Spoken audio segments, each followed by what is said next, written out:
pessoal, tudo bem? Olha, hoje eu vou falar sobre coronavírus, mas na verdade eu quero falar de um vírus muito mais perigoso do que o coronavírus, que é o bolsonavírus. O que é o bolsonavírus?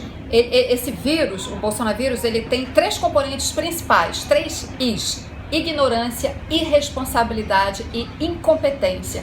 Ignorância por quê? O presidente disse há poucos dias que o coronavírus é uma fantasia e que estava sendo exagerado pela mídia. E ao propagar essa ignorância, né, ele, junto com essa atitude, ele está reforçando a descrença na ciência e no conhecimento científico, que é a coisa mais importante nesse momento para combater o coronavírus. A gente sabe, e esse discurso pega para muita gente. A gente sabe que tem religiões, por exemplo, que proíbem que os seus fiéis façam transfusão de sangue, né?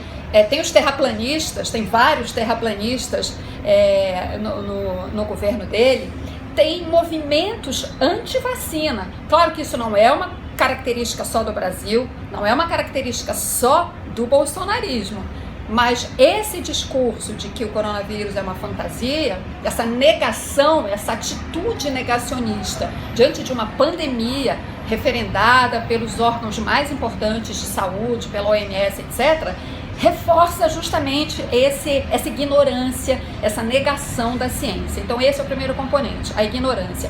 A irresponsabilidade. Por quê?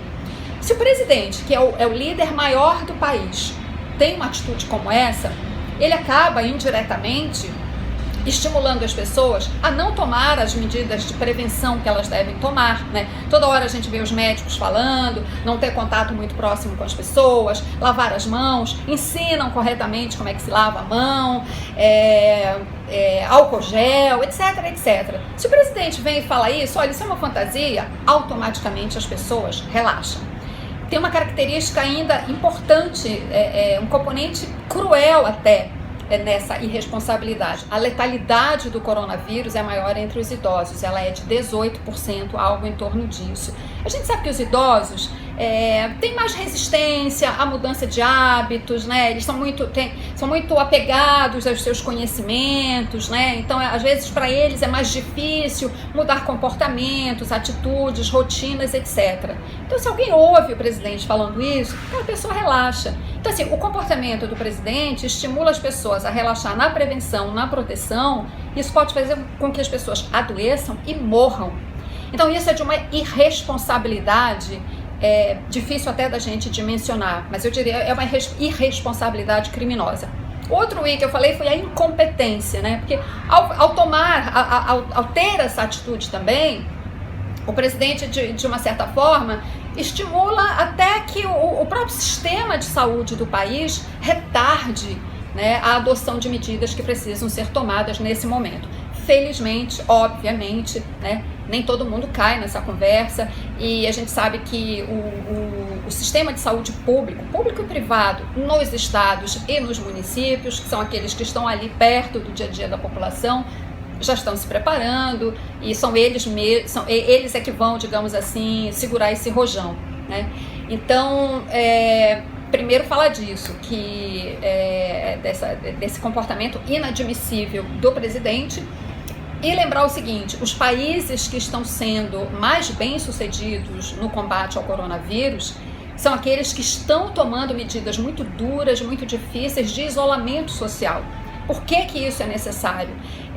Na medida em que você afasta as pessoas, você diminui as possibilidades de contágio, você dá um tempo para o sistema de saúde de um país se preparar e dar conta para essa demanda que vem da população que precisa de atendimento. Quer dizer, o importante é você fazer com que a curva de crescimento da doença não seja abrupta, que ela seja o mais moderada possível para que o sistema de saúde público e privado, obviamente, para que o sistema de saúde vá se adaptando a essa demanda, né? Então, tudo que o presidente faz vai na contramão dessa racionalidade.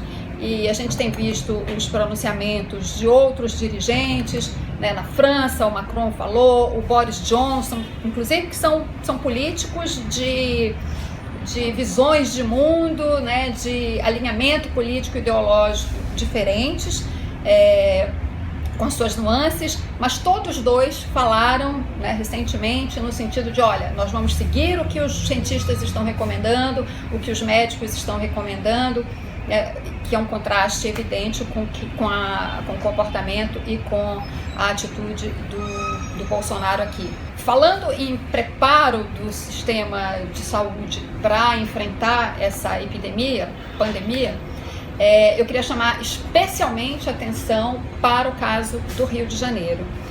Apesar do Rio de Janeiro, até por ter sido capital federal, tem uma rede de hospitais muito grande, inclusive hospitais federais, mas também não é segredo para ninguém que aqui no Rio de Janeiro a gente enfrenta uma crise na saúde pública muito grande, já de vários anos, acentuadamente de uns 5 anos para cá.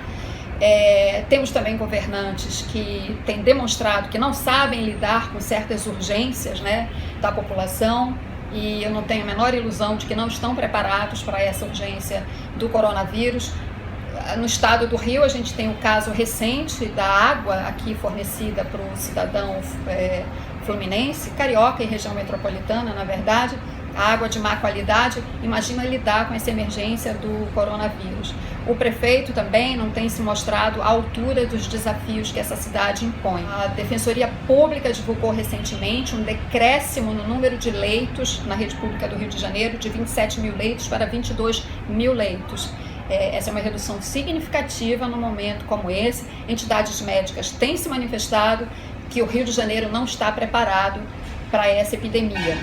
Então, é claro, eu não quero ser alarmista, eu acho que ninguém quer nem deve ser alarmista, mas a gente não pode também deixar de falar na realidade e de alertar as pessoas. Então, é aquela velha história, a gente deve se preparar para o pior, evidentemente, torcendo para o melhor.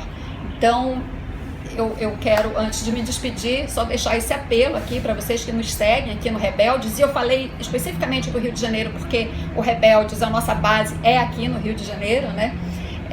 Então, se cuide das pessoas que você ama e se cuide para cuidar das pessoas que você ama, dos seus idosos, das suas crianças, né? Das pessoas que têm dificuldade de respiração na sua família. Então, vamos nos cuidar. E aquela história do ninguém larga a mão de ninguém, agora, na verdade, ninguém segura a mão de ninguém, pelo menos enquanto essa epidemia durar. Olha, não esqueça de se inscrever no nosso canal, de deixar a sua curtida, o seu comentário, porque essa é uma forma de você participar desse debate aqui com a gente, tá bom? Obrigada, até a próxima.